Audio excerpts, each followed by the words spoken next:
تین دوست لیکس، مایا اور لیام بچپن سے ہی الگ نہیں تھے۔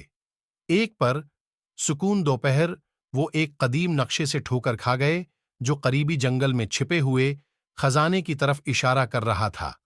جوش میں آ کر انہوں نے ایک مہم جوئی کی جستجو کا آغاز کیا، گھنے جنگلوں اور ٹہلتی ندیوں میں تشریف لے گئے۔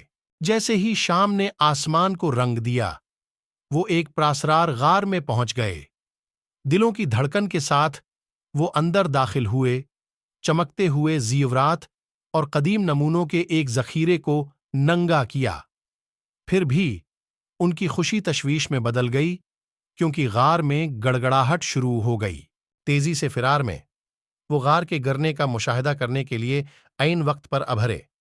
انہوں نے خزانے کا نقشہ پکڑ لیا، یہ محسوس کیا کہ ان کا سب سے بڑا خزانہ ان کا اٹوٹ رشتہ ہے، خاک میں ڈھکے ہوئے لیکن نئے پائے جانے والے دوستی کے ساتھ چمکتے ہوئے۔